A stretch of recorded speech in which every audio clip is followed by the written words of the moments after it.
నరసన్నపేట అమరావతి అకాడమీలో ఉచిత శిక్షణతో విద్యార్థుల ప్రతిభకు మెరుగులు. నరసన్నపేట గొట్టుపల్లి సమాజానికి సేవ చేయాలనే సంకల్పంతో ఆర్మీ నుంచి పదవి విరమణ పొందిన మాజీ సైనికులు యువతను తీర్చిదిద్దే బాధ్యతను స్వీకరించారు. నరసన్నపేట మండలం గొట్టుపల్లిలోని అమరావతి అకాడమీలో సుమారు 50 మంది విద్యార్థులకు పూర్తిగా ఉచితంగా శిక్షణ అందిస్తూ దేశానికి మంచి క్రీడాకారులు సైనికులను తయారు చేయడమే లక్ష్యంగా ముందుకు సాగుతున్నారు.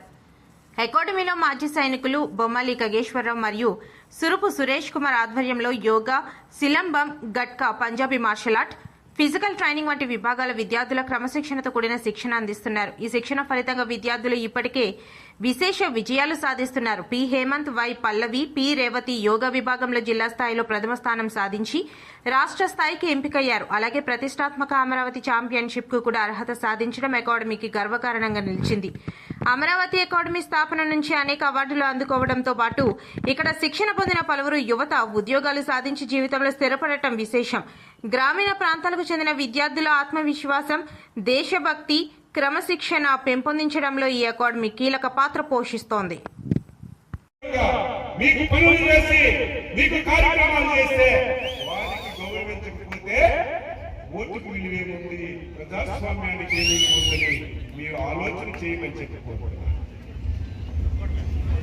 సౌడా లిఫ్ట్ ఇరిగేషన్ తెచ్చాం.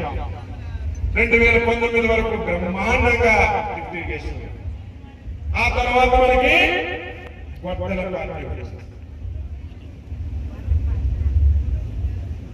మొత్తం లిఫ్ట్ ఇరిగేషన్ లో ట్రాన్స్ఫార్మర్లన్నీ దొంగలాడి, వైర్లన్నీ దొంగలాడేశారు.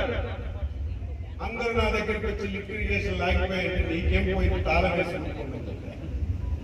2019 నుంచి మళ్ళీ 2024 జూన్ లో మీ అచ్చెన్నాయుడు అధికారంలో వచ్చిన వరకు ఒక్క లిఫ్ట్ కూడా పని చేయలేదని చెప్పి తెలియజేస్తున్నాను. మళ్ళీ నేను వచ్చాను,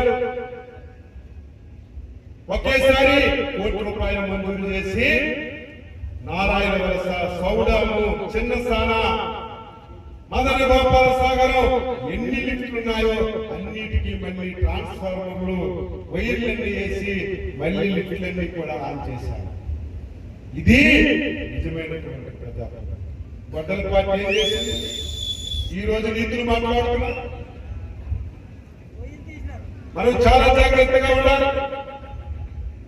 ఈ రోజు అన్ని రాజకీయాలు మాట్లాడుతున్నారు. ఎవడో కొత్తగా ఎక్కడి నుంచో వచ్చి రాజకీయాలు మాట్లాడితే బాగా మాట్లాడుతుందని వినొచ్చు. నిన్నటి వరకు రాష్ట్రానికి ముఖ్యమంత్రిగా వరగబెట్టిన వ్యక్తి ఈ రోజు పదవి పోయేసరికి అన్ని గుర్తొచ్చేస్తున్నాయి. ఈ రోజు మనం అన్ని చేస్తున్నాం, కానీ ఇంకా నాలో ఆవేదన బాధ. రామ్మోహన్ నాయుడు, నేను తీవ్రంగా ప్రయత్నం చేస్తున్నాం, అన్ని చేస్తున్నాం. నా దగ్గరికి నిర్మాణంలో ఉంటే వేలు మంది వస్తారు. ఒక్కడు మా ఊరికి రోడ్డు ఇవ్వండి అన్నాడు, మా ఊరికి నీరు ఇవ్వండి అన్నాడు, మా ఊరికి పని ఇవ్వండి అన్నాడు. ప్రతి వాడు కాగితం తెచ్చి మా ఊరికి ఉద్యోగాలు ఇప్పిస్తారు. మా వాడు చదువుకున్నాడు, ఉద్యోగాలు లేక చాలా ఇబ్బందులు పడుతున్నారని ప్రతి ఒక్కరూ అదే చెప్తారు. ప్రతి నెల 1వ తారీఖున 1వ తారీఖు ఆదివారం పడినా, పండగ పడినా ఒక రోజు ముందే మీ ఇంటికి తెచ్చి పింఛన్లు ఇస్తున్నామా లేదా? ఇది ఇచ్చిన మాట నిలబెట్టుకున్నామని చెప్పి తెలియజేస్తున్నాం. ఇక్కడ మా మహిళా మండలు ఉన్నారు. ఎక్కడికి వెళ్ళినా తల్లికి వందనం అందుతుందని గొంతు చించుకొని చెప్పావా? నేను అడుగుతున్నాను, ఎలక్షన్ ముందు ఏం చెప్పా?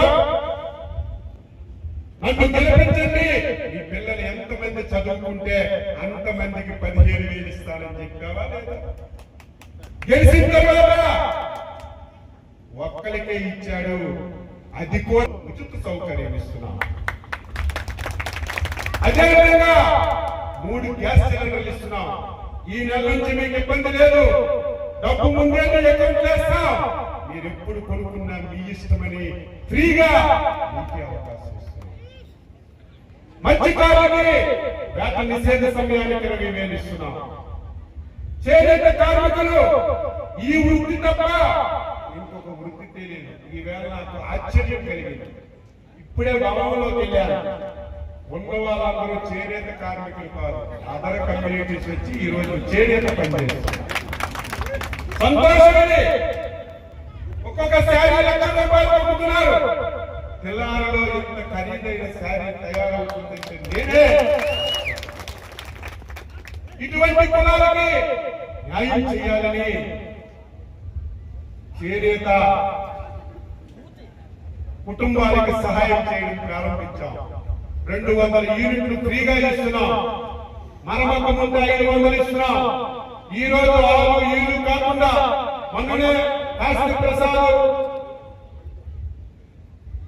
కూసెట్టి కాంతారావు సార్ ఇందులో చాలా